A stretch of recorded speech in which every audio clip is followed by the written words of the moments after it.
watching the Pond Hockey Eagles postgame show. We are live from Ocean Casino as the Eagles win today 38-31 over the pesky Washington Commanders. You know what next week is? Yep, Dallas Cowboys at the link.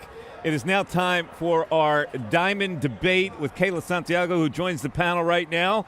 Kayla, first of all, what are you wearing today for us with the great people from Mark's Jewelers? I'm wearing some beautiful jewelry. Of course, the holiday season is coming up, so if you want to get some really, really nice jewelry, make sure you go to Mark's Jewelers. We got the bracelets, the necklace, the earrings, and a little bit of everything here today. But we're going to head over to our Diamond Debate. And, Mike, I'm going to start with you on this. I know you guys touched on the running backs just a little bit here. The trade deadline, it is coming up. Do you think that the Eagles should look for a running back? Do you think that Boston Scott should be the number 2 running back?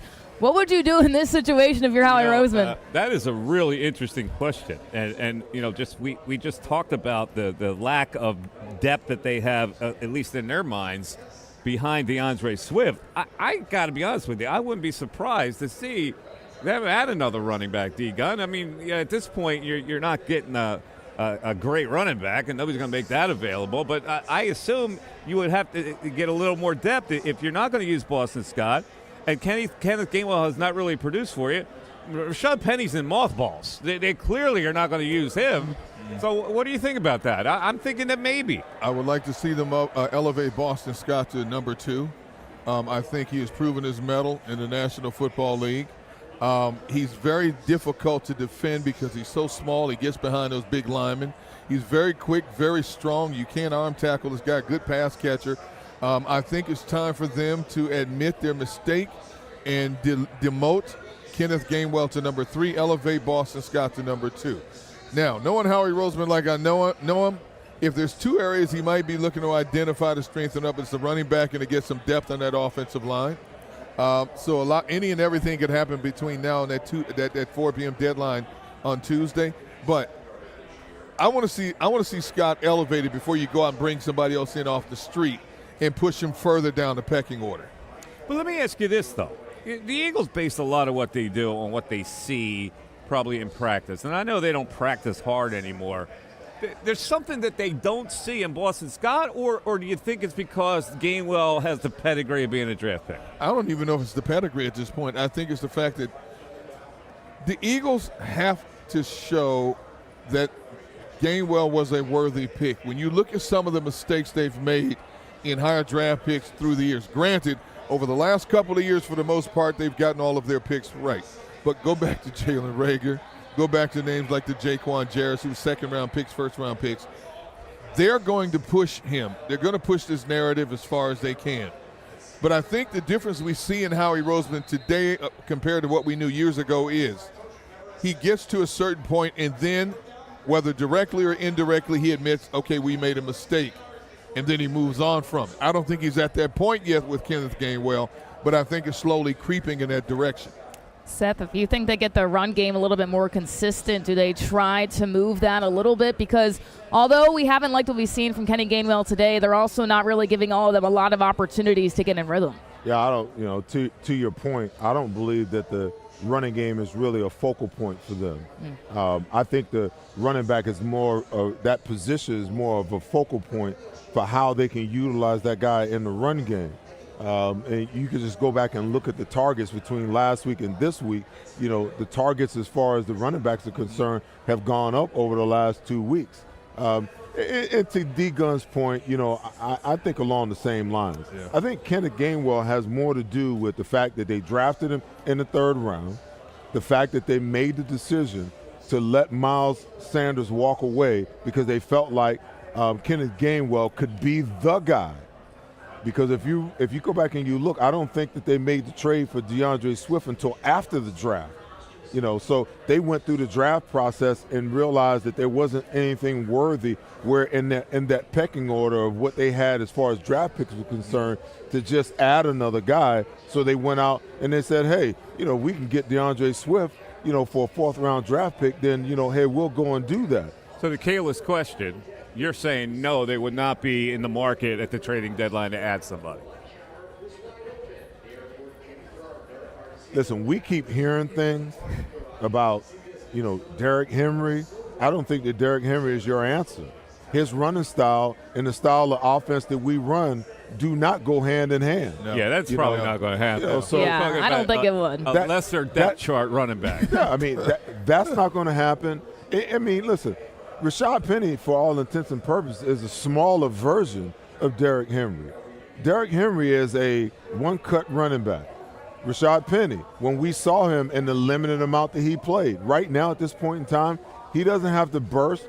He doesn't have the ability to run zone and stretch it and cut it back. He's a one-cut running back, just like Derrick Henry.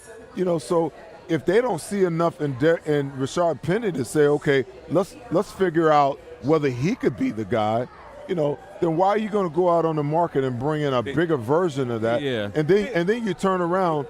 What is out there that's actually worthy of trade bait at this point in time? What's out there that's bigger or different that you can actually trade and go and bring in? It doesn't make sense. But here's the thing.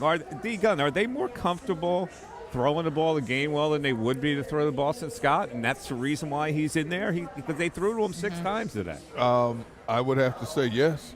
You know, well, that matters to them, I guess. I guess it does matter to them. We can say what we want to say about Kenneth Gainwell as a running back, and to Seth's point from earlier in the show about how he's not hitting the hole, he's not running with the same type of authority. Kenneth Gainwell does have this ability to get in open space. Kenneth Gainwell does have pretty good hands. Kenneth Gainwell is not a game changer, but he can help you game manage. That's his best attribute. My only question to that, has Boston Scott proven himself? Yes, he has. Has he proven himself? Yes, he has. To not be able to catch the football? Is Boston Scott a 3rd-round draft pick? I understand that. But they're going to push that narrative. Come on, Seth. I understand. Push that narrative forever until they can. But my thing is, you know, my thing will always be predictability. Yes. Okay? Yes. You can't sell me on the meritocracy of the National Football League and then turn around and have a guy that's, for the last 3 years, proven that he can't do it versus a guy that proven that he could do it. Right. And you're gonna put the guy that's proven that he couldn't do it in front of that other guy just because you drafted him in the 3rd round? Then you just poo-poo all over the whole point of meritocracy in the National Football League. You're going to tell me that favoritism doesn't exist in the NFL? No, I'm not saying it's not. It did in your era. I'm not saying that it's not. You know, I'm a prime example of it. Right. I had a guy that was drafted in the 2nd round in front of me. Yep. Okay. And over time, that guy proved that he couldn't do it. Right. Yet I proved that I could. So me as an 8th-round draft pick, I always look back at that situation and say to myself, damn, I could have been a 2nd-round draft pick. Sure. Because that guy proved that he couldn't, and I proved that I could as an 8th-round draft pick. And at some point in time, Buddy Ryan and the rest of the organization said, you know what? This guy's proven that he could. We're going to admit that we made a mistake, and we're going to let that 2nd-round draft pick walk away, and we're going to ride with the 8th-round draft pick. Because Buddy was able to give the finger to the owner. Yeah, well, that too. But that's not the same situation. But that goes to what I'm saying. Eventually, they're going to admit Boston that Kenneth Gainwell was not the answer. But they're not at that point yet. They do it too often. They're not going to get that point. They kept Jalen Reagor around here too long. They did. They kept Arthur-Whiteside around here too long. They did. How many other guys? I mean, I could go on and on with the list. Gainwell. And guess what? We're in the midst of it right now. It may be Gainwell at this point in time. We're in the midst of it right now. We're in the midst of it. Pick, though. Reagor was a 1st-round pick. You could how did Boston Scott get here? Arthur-Whiteside was a 2nd-round pick. What is Boston Scott's pick shouldn't be that important, should it? It depends. It depends. Why? A lot of teams value a 3rd-round pick as much as they do a 2nd-round pick. Those early middle-round picks are valuable picks. You can't just build a team around a 1st-round pick. No, I get that, but I'm just saying the priority. Reagor, I could see. I mean, they would have been humiliated with a 1st-round pick going down like that, right? Yeah, I mean, listen, I think right now the thing about the Eagles, too, you look back in 2017, they get Jay Ajayi right before the trade deadline. I don't think that's going to happen. I think there's other areas where they need to get better position people going for the rest of the season before October 31st. What do you guys think that they should do before the trade deadline is said and done? Well, listen, I still think that they need, offensive line depth. But I'm one of those people that believe also that, you don't have, a lot of time to develop somebody else's backup. I honestly believe that Gosh, what's the offensive line coach name, D-Gun? Jeff Stoutland. Jeff Stoutland, yeah. I think that he's developed his guys well enough that he probably feels good about the depth at that position. I still think that we can use some depth at the linebacker position. We only have 3 linebackers that are active every single week. So you're like 2 injuries at the linebacker position away from, being in serious trouble. As far as, and I know that we got Christian Ellis that's on the practice squad, but I still believe that we could use some depth there. You might be able to use some depth, at the cornerback position. But who's giving up a cornerback that's worth anything, Right. That's Or- not Probably just, nobody, that's not just a one-year rental. Right. So I'm more in favor of just staying pat or where we at and not giving up any asset. Yeah, I agree with that, but I will say that the linebackers weren't that good today. The Kobe Dean was not that good in coverage, and I don't think Cunningham The played other that 2 well good. either. Well, hey, listen, that's always going to be their issue. But they had we kind of forgot about it because they started playing well a little bit. Today they did not play well. Yeah, but this is why I asked the question. When the Kobe Dean comes back, okay, do you put him right back in there? Or do you let these guys who've been playing pretty darn well just keep playing? Morrow and Cunningham. Yeah, because sometimes what happens is you kind of upset the apple cart and you upset the confidence of players when you pull them out and put another guy in. The Kobe Dean is showing me absolutely nothing since he's been back. He was a liability in coverage today. 100%. Oh, there's no question the about it. tight ends just beat him like a drum today. There's no question about it. But you know what? Covering the tight ends for these linebackers has been an issue all season. It will continue to be an issue down the road. Now, it's hit or miss in a lot of cases. Sometimes they play well. The majority of the time they don't again when it comes to covering the tight ends. There are a lot of linebackers in the NFL that have problems covering tight ends. That's one of the weaknesses on this Eagles team. It's just that their front pass rush pressure disguises a lot of deficiencies they might have on the back end. They got exposed in the back end today in the pass coverage. But you go back to last week, for whatever reason, the type of pressure and the way they played against Miami worked for them. They come back and play a lesser opponent offensively, and they get exposed. Here's one of the strategic changes that I would like to see the Eagles either make or play with, because what teams do is they go 3-by-1, and then they turn around and they take that number 3 wide receiver, because you always count from the outside in, 1, 2, 3. That's normally the tight end. He's normally attached. So what they do is they take him and they either put him in the slot or they put him out wide, and they take the wide receiver and they move him to the 3 spot.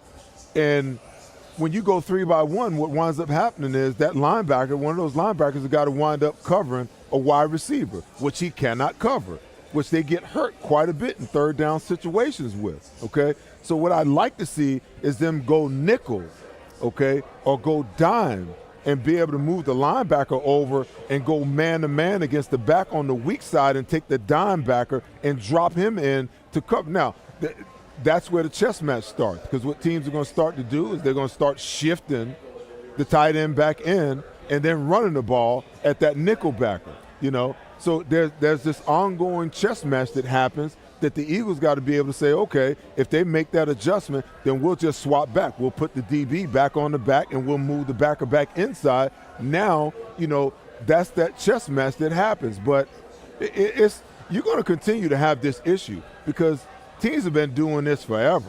They're going to go 3-by-1, and they're going to put that linebacker in a precarious position. If he's not very good at coverage, or he's that guy that's not willing to take a shot at that little wide receiver in that 5-yard area, he's going to continually have, pass coverage issues. All right, let's look ahead, Kayla. I want to get your opinion on next week, because here it comes. Here's the big game. The other team is riding high. They smashed the Rams today, 43-20, and they limited a quarterback who stays in the pocket, 13-22 today, for 162 yards. Are the Eagles ready for this challenge right now?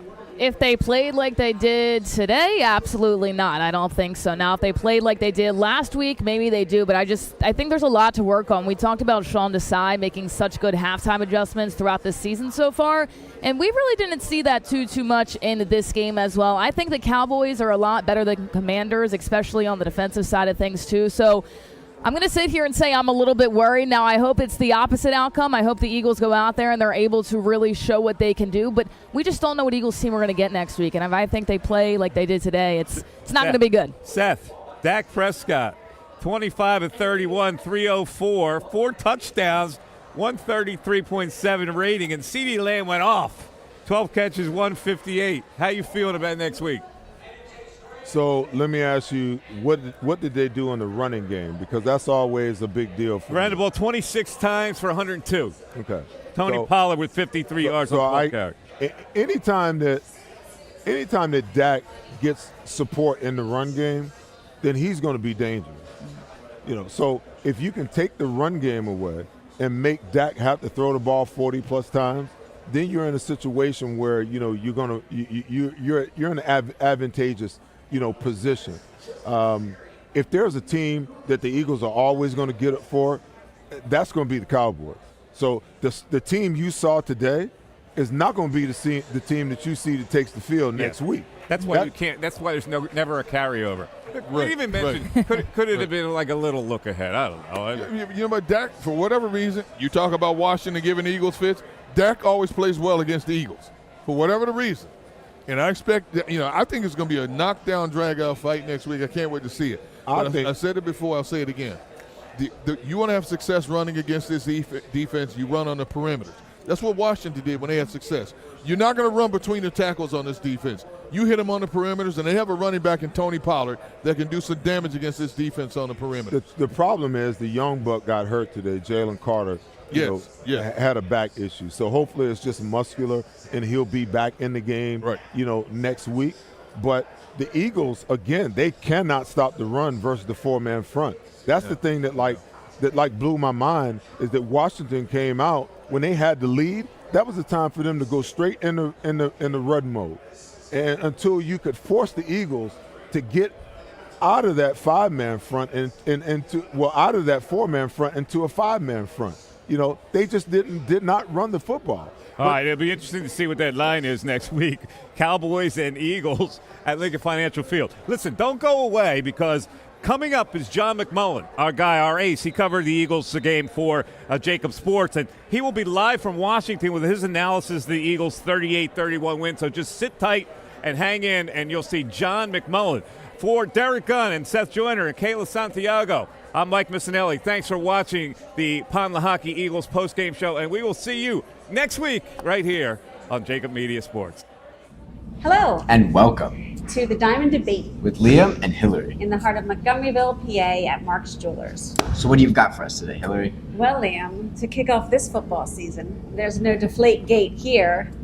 There's a 3-carat oval diamond. It's earth mined and it's completely natural. What do you think of that? Now that's stunning. I mean, millions of years under the Earth's crust for something so small and beautiful.